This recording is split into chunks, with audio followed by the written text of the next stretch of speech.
I'm Rich Stockley. I started out as a developer 20-something years ago. About 10, 11 years ago, started to pick up the cloud, not literally, obviously, but I've been primarily working in Azure for pretty much the last 10 years since it started, really. And I tend to do contract work. That takes me into a lot of different organizations, and I see lots of different approaches, a lot of approaches that are successful, a lot of approaches that are less successful. And I wanted to kind of cover 3 points today that will help if you are going to adopt or migrate to the cloud, how to help you be successful. And those 3 points are, so I wanted to just go through how I've seen cloud adoption happen quite a few times, how it probably could happen and be a lot better. And that's kind of cloud agnostic, but I'll mention some of the Azure technologies and kind of with an emphasis on Azure, but in theory, that's cloud agnostic. And then the last point really is about embracing change, which is a really big thing around the cloud. So this may resonate with some of you on the meeting today. How cloud adoption often happens. So actually migrating to the cloud is really easy, but it's not always done very well. And that's not usually for technical reasons. Each organization that moves to the cloud needs to have a joined up approach from the organization. So what you tend to find is somebody will come from senior management and say, hey, we're moving to the cloud now. And an IT team will just grab hold of that straight away. They'll start to put that into agile processes. They'll identify either a new solution or an existing solution they're going to move up to the cloud, or new infrastructure or existing infrastructure. And then, of course, the cloud providers make it super easy to do that. So put in your credit card details, probably get some free credits. And then we normally start by doing what we already know. So if we want to host a website, we'll create a VM, we'll put our website up into IIS. If we need a database, we'll spin up a VM, we'll install SQL Server, we'll connect those together. And then, hey, presto, we'll do a demonstration to the business and say, look, here it is running up in the cloud. And the business will then go, great, when's it going live? And that's when some of the more awkward questions start. And the first one is usually, who's going to pay for this? And that usually ends up with the question of, well, how much is it going to cost? And how are we going to charge for this? So are we going to charge back to departments or clients? And then everybody, because it's the cloud, always thinks about security at this point. So we're going to put data up into the cloud. Is that data secure? Have we got sensitive data? Do we need to worry about that horrible four-letter word, GDPR? If we're talking about security, is our infrastructure, is our solution secure? Who can make changes? We've already got an Active Directory with roles and groups defined on premise. We'd like to use the same groups. Can we do that up in the cloud? Well, okay, we'll worry about security, but we get scalability, resilience, recoverability. They're all kind of for free, aren't they? Because we're in the cloud. You know, our data will just be magically backed up, and we can kind of scale up and scale out. And all these questions start to come forward. And of course, these haven't been thought about. And then usually at the very last minute, somebody will go, has anybody spoken to support? And support don't know anything about this. And quite often they don't know anything about the technology either. So who's going to approve changes? How are changes going to be deployed? How are we going to promote changes through environments? Have we established different environments? And you might think, okay, well, this is a really naive, small company problem. But actually, if you go into larger organizations, you'll see some AWS, some Azure, maybe even some Google, where cloud adoption hasn't been really governed and introduced into the organization very well. And it starts to create this kind of horrible problem where you then have to consolidate these clouds or join them. So I guess my first point would be, if you're going to migrate to the cloud, and this resonates with everything Lawrence has said, really, it's the organization that moves to the cloud. It's not IT. It's not a technical problem. And you need an organization-wide project to do that. And that's to help answer a lot of the questions, but also to get stakeholders on board with that move. And everybody needs to start to think just a little bit differently. Otherwise, you're destined to fail. And I've seen organizations that are on a second and a third and a fourth attempt at migrating to the cloud. So what could you do to make that's more likely to succeed. So I think everybody, particularly around an IT world, is very au fait nowadays with Agile, but you don't want to move to the cloud in an Agile way. You want to build a platform. You know, you wouldn't build a house using Agile. You'd be painting rooms while the foundations were setting. So you want to really think about building a cloud platform before you start to adopt it. Build your foundation first. And that brings in some boring things that unfortunately you have to think about. So one of those would be a cloud operating model. So what's your business strategy? How are you going to govern this? What's your appetite for risk? What people do you have and how are they going to work with this cloud? And it's not something I'm going to go into a lot of detail about, but if you in Azure world, have a look on Microsoft website, there's some really good documentation on this. You need to think about how your organization is going to work in the cloud. And then where I tend to go into organizations is kind of an architectural level and looking at the vision for how this cloud platform is going to work. So looking at governance, quality attributes, so the ilities, as we talk about them. And suddenly things start to get a bit harder. I always think of an architectural view like a dice or a Rubik's Cube.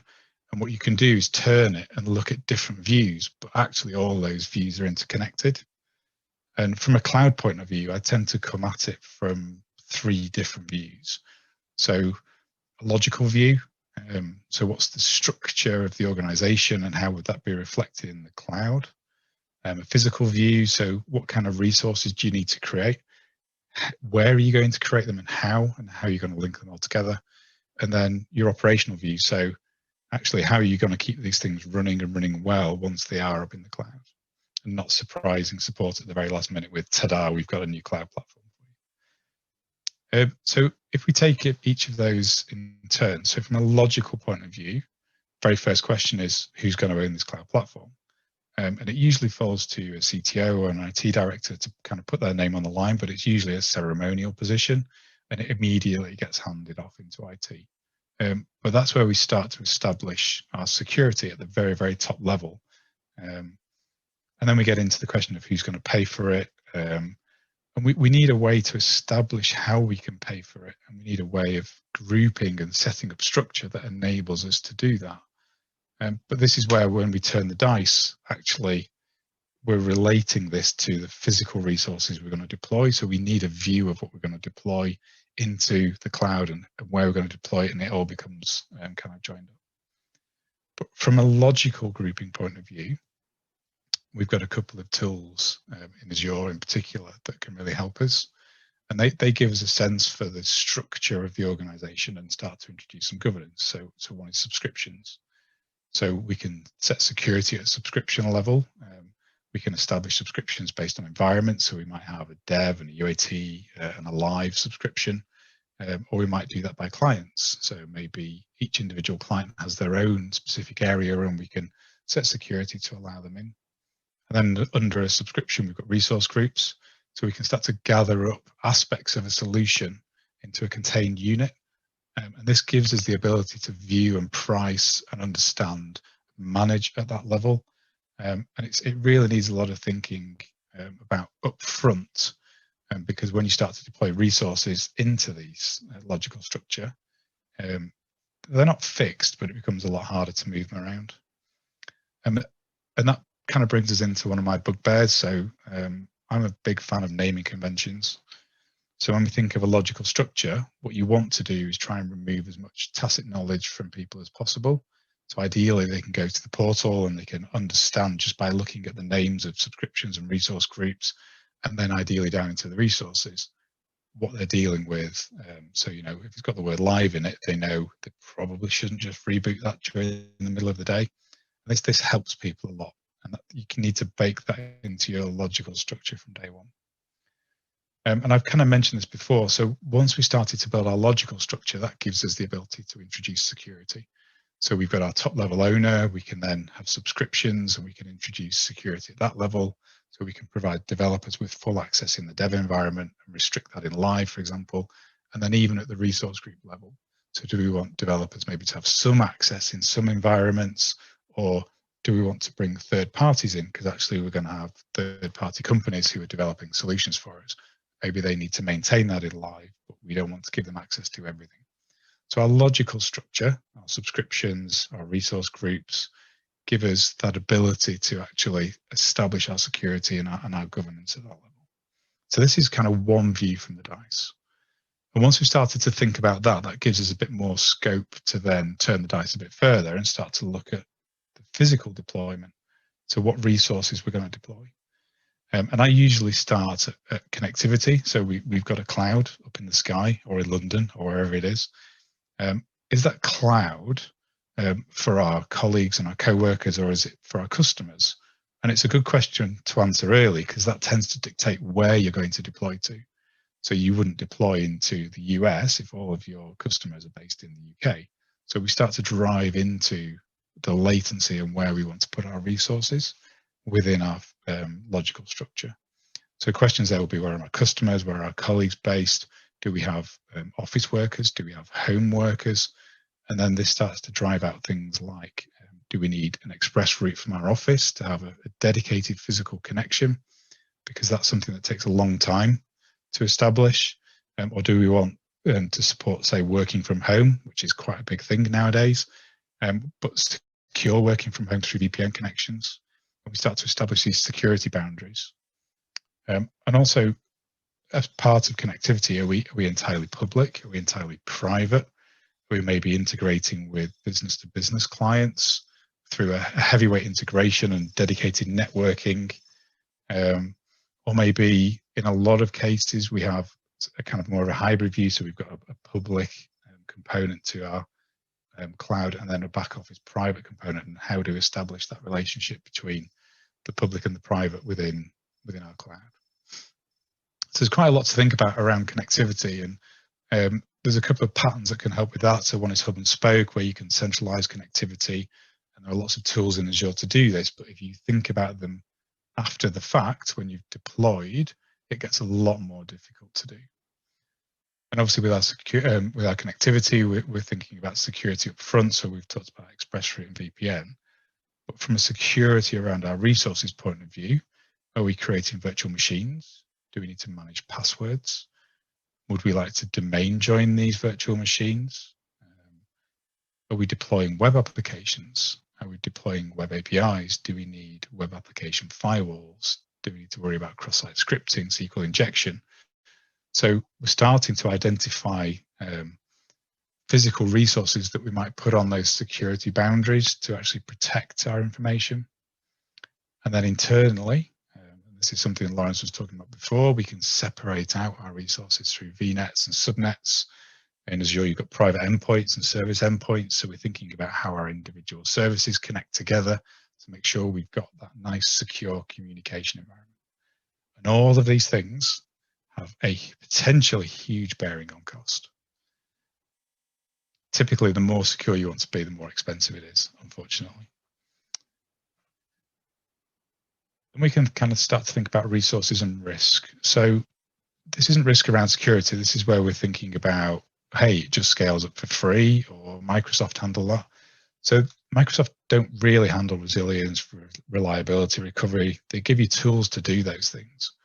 So if you work on the theory that there will always be issues that you need to recover from, so questions like, how much data can you afford to lose? Or how sensitive is your data? Or as a business, how much downtime can you sustain if your website's down from customers? And then that starts to drive that appetite for risk that you have. So as a business, you might say, it's fine if we're down for a few days, or you might say, we need to be running basically all the time. And then this makes you think about different deployment options. So actually maybe deploying to a single region within your cloud platform is fine. So a single region, maybe UK South, has 3 data centers. We could put a single instance into one of those data centers, and that's fine for us. Or maybe we need a bit more resilience. So what happens if that one instance goes down? So maybe we could then start to use availability zones and push out that single instance across the 3 data centers in that region. Or maybe actually we need to think about what happens if we lost a region, and it does happen sometimes. So maybe we need to have 2 regions, and maybe that's better for our customers as well. So we've got UK South and maybe going into Europe somewhere. But then how do we route traffic between those two regions? And do we need to think about geographic load balancers, something like front door? All of these things, when you think about them up front, what you're doing is you're taking away a lot of the pain from deploying solutions. Where Lawrence talked about you building the edge of the jigsaw, that's exactly what you're doing. You're building a cloud platform, and that cloud platform will enable you to deploy into it without having to worry about these questions every time you deploy.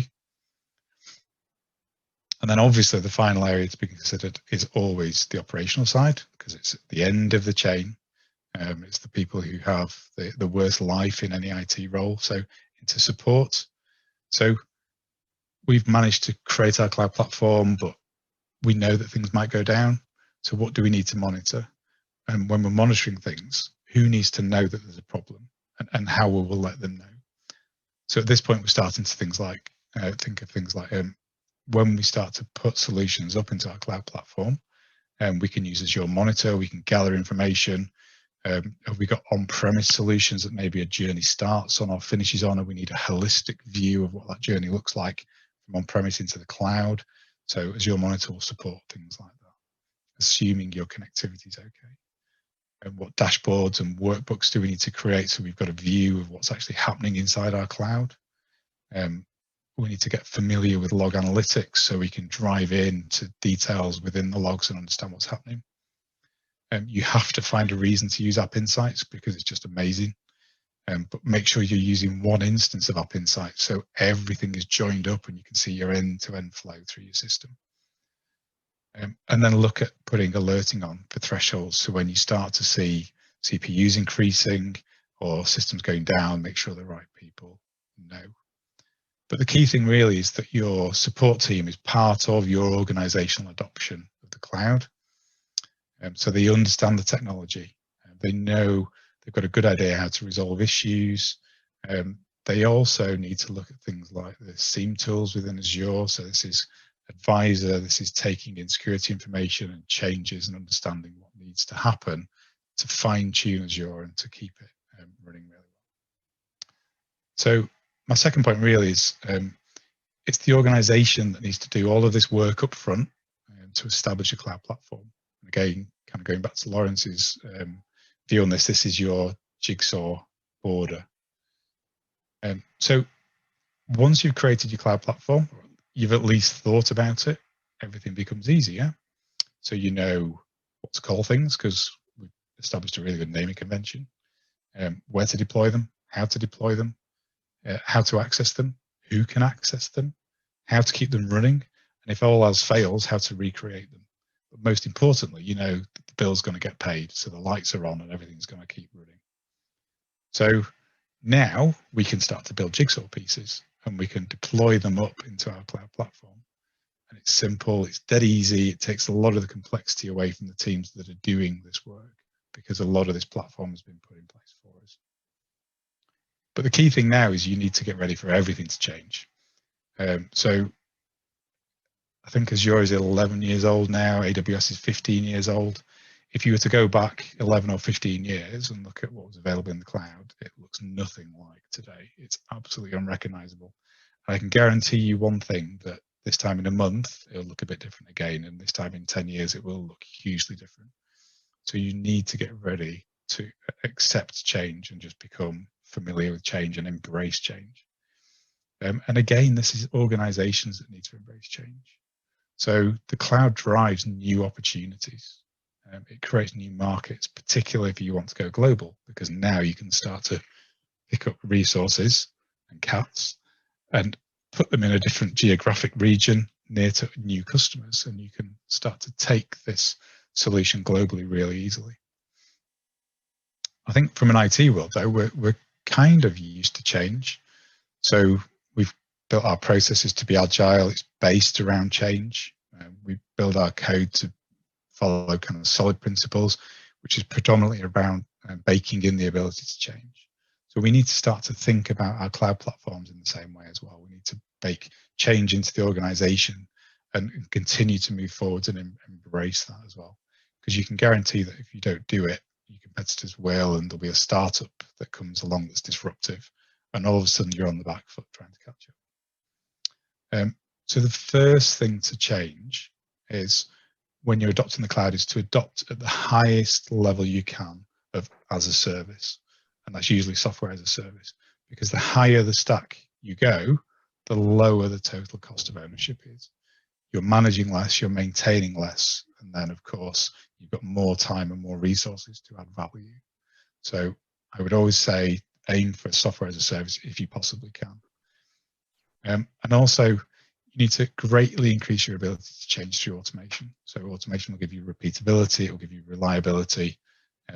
You've got better security, because in things like live environments, you're opening up to automation accounts as opposed to lots of developers. You've got audit trails of what's deployed. You're moving into a world of DevOps and ideally DevSecOps through build pipelines, deployment pipelines. So we're talking about technologies like ARM templates in Azure, if you're a masochist, Azure CLI or Terraform, if you want to be a bit more cloud independent, and you're starting to think as infrastructure as code. And I guess as an old geezer, one of the things I would say about being around the cloud for a while is you need to embrace change as an individual. So the world of IT is changing dramatically. I see developers writing far less code than I used to do. But what they do need to do is know more about infrastructure and have a holistic view of what they're deploying and where they're deploying it into. And infrastructure engineers, you're no longer physically connecting devices together anymore, but actually you need to know how to configure things and think about infrastructure as a code and scripting languages and development. So the two worlds are starting to blur more and more and more. And everybody needs to know about DevOps, and everybody needs to know about security. So I'd say as an individual, you need to be thinking, if you're in IT, what does the cloud mean for you, and are you progressing, and are you keeping up to date with cloud changes, and are you embracing change? So that's probably a huge whirlwind tour of how to take a multi-month project of adopting the cloud into about 15-20 minutes. But I'm hoping it kind of gives you enough ammunition to go back to a business and say, we need to do this properly and build a cloud platform before we kind of move forward. And mainly think about all of these different challenges before we start to deploy our first solution. So our logical view, our physical view, our operational view, but basically embrace change as an organization and as an individual.